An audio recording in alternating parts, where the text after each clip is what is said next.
कर्मचारी आदिवासी आंदोलन हे आक्रमक झालेलं तिकडे बघायला मिळते। सरकारने मागण्या मान्य न केल्यामुळे हे आंदोलक पुन्हा एकदा आक्रमक झाले आहेत। खासगीकरणाच्या विरोधात या आंदोलकांनी पुन्हा एकदा आक्रमक पवित्रा घेतल्याचं चित्र पाहायला मिळते। तर नाशिकमधली ही दृश्य आहेत। आदिवासी आंदोलकांनी ठिय्या दिलेला आहे।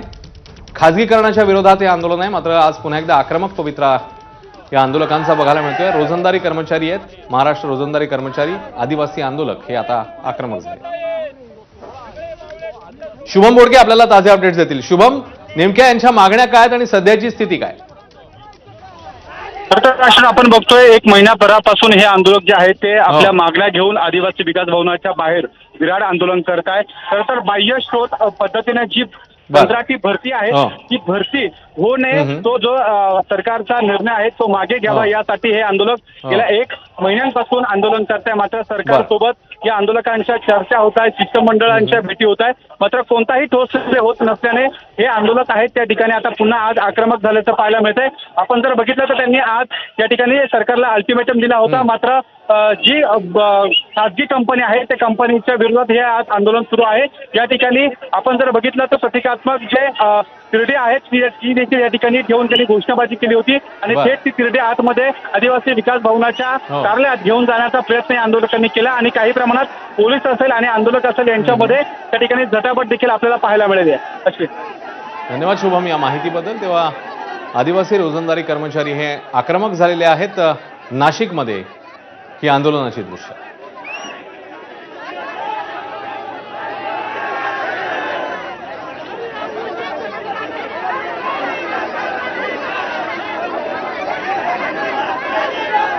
खासगीकरणाच्या विरोधात हे आंदोलनाचं हत्यार त्यांनी उपसलेलं आहे आणि आज पुन्हा एकदा ते आक्रमक झालेले आहेत आणि हे आंदोलन आता आणखी वाढतानाच पाहायला मिळतं।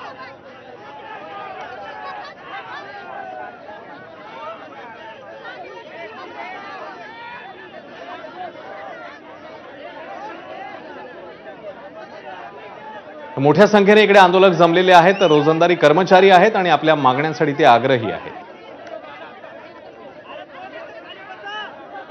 पुन्हा एकदा शुभमकडे जाऊया। शुभम, हे आंदोलक अत्यंत आक्रमक अशा प्रकारच्या भूमिकेमध्ये आहेत आणि आग्रही मागण्या करतायत, काय आणखी त्यांचं म्हणणं आहे? कोणाशी त्यांची चर्चा वगैरे आता होणार आहे काय आंदोलनाच्या अनुषंगाने? शुभम, अजून खरं तर हे अनेक दिवसांपासून आदिवासी मंत्री असलेले अशोक उईके असेल यांच्यासोबत चर्चा करत आहे। त्यांचं शिष्टमंडळ राज ठाकरे यांच्या भेटीला गेलं होतं आणि राज ठाकरे यांनी देखील काही प्रमुख पदाधिकारी असेल, बाळा नांदगावकर असेल यांच्यासोबत या शिष्टमंडळाच्या आणि मुख्यमंत्र्यांची त्या ठिकाणी चर्चा देखील झाली होती, मात्र कोणताही ठोस निर्णय होत नाहीये। आणि हे जे आंदोलक आहेत हे आदिवासी आश्रम शाळेतील शिक्षक आहेत, आदिवासी शिक्षक आहेत। खरं तर आश्रम शाळेतील जे शिक्षक आहेत त्यांनी 10-10 वर्ष त्या ठिकाणी आपली सेवा दिलेली आहे आणि ही पुढे देखील त्यांना कामावर रुजू करावे अशी ती मागणी आहे। मात्र या संपूर्ण पद्धतीवर सरकारने GR काढलेला आहे आणि कंत्राटी पद्धतीने त्यांना एक भरती प्रक्रियेतून या ठिकाणी त्यांची नियुक्ती याची केली जाईल असा सरकारने निर्णय घेतलेला आहे। मात्र अद्याप सरकारसोबत चर्चा झाली आहे ती आजपर्यंत या आंदोलकांची जी चर्चा झाली ती निष्फळ ठरलेली आहे।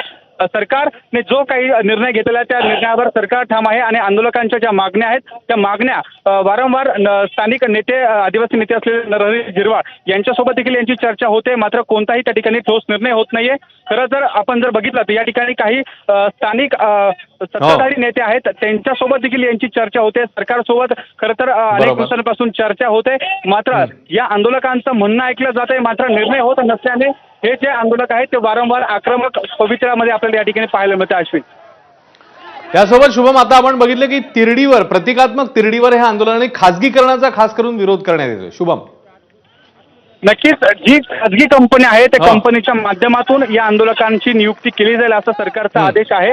मात्र या मागण्या ज्यांच्या आहेत त्या मागण्या अशा आहेत की थेट 10 वर्ष ज्या शिक्षकांनी आपली सेवा दिलेली आहे त्या अनुषंगाने आमची भरती थेट पद्धतीने व्हावी आणि आम्हाला कामावर रुजू करावा अशी यांची मागणी आहेत। मात्र कंपनीच्या माध्यमातून ज्या काही खाजगी कंपनीच्या माध्यमातून या आंदोलकांची ज्या शिक्षकांची भरती होणार आहे ती भरती कायमस्वरूपीची नसणार असल्याने या आंदोलकांच्या या मागण्या आहेत त्या मागण्यांवर हे आंदोलक ठाम आहेत। त्यामुळे एकूण जर बघितलं तर खाजगीकरणाच्या विरोधात हे शिक्षक आहेत ते अनेक दिवसांपासून आपली मागणी त्या ठिकाणी सरकारसमोर मांडतायत आणि आजचा 36वा दिवस आहे आणि त्या 36 दिवसांपर्यंत हे आंदोलक आपल्या मागण्यांवर त्या ठिकाणी ठाम असल्याचं पाहायला मिळत आहे। शुभम, नाशिकमधल्या नेमक्या कोणत्या भागामध्ये आंदोलन सुरू आहे आणि आता जिकडे पोलीस देखील मोठ्या संख्येने दिसत आहेत, पोलिसांचं नेमकं काय म्हणणं आहे? पोलीस या आंदोलकांशी काही चर्चा करून तोडग्याचा प्रयत्न करतायत? काय अपडेट्स आहेत? नाशिकमधल्या आदिवासी विकास भवनाच्या जो परिसर आहे त्या परिसरामध्ये हे आंदोलन सुरू आहे. खरं तर पोलिसांनी देखील या आंदोलकांशी बोलण्याचा प्रयत्न केलाय, मात्र बरं. आदिवासी विकास भवनाच्या अधिकाऱ्यांसोबत ही चर्चा होत नाहीये. बरं. पोलीस देखील वारंवार त्यांना मध्यस्थी करून प्रशासनासोबत यांच्या भेटी द्यायचे होत आहे. बरं. मात्र या भेटी दरम्यान प्रशासन कोणताही निर्णय घेत नसल्याने आंदोलक आणि पोलिसांमध्ये हा खरं तर आपल्याला या ठिकाणी हा संपूर्ण संघर्ष आज देखील पाहायला मिळतोय. पोलिसांनी देखील अनेकदा या आंदोलकांचं म्हणणं ऐकून घेतलेलं आहे बरं. आणि मागच्या काळात देखील आंदोलकांनी जे संविधानिक पद्धतीने आंदोलनाची प्रक्रिया आहे त्याला झुगारून या ठिकाणी जे आंदोलन आहे ते त्या ठिकाणी आक्रमक पवित्रा घेतल्याने 125 आहे. आंदोलकांवर पोलीस ठाण्यामध्ये या आंदोलकांवर गुन्हे देखील दाखल करण्यात आले. त्यामुळे आता एकूण हे आंदोलक खरं तर गुन्हे दाखल झाले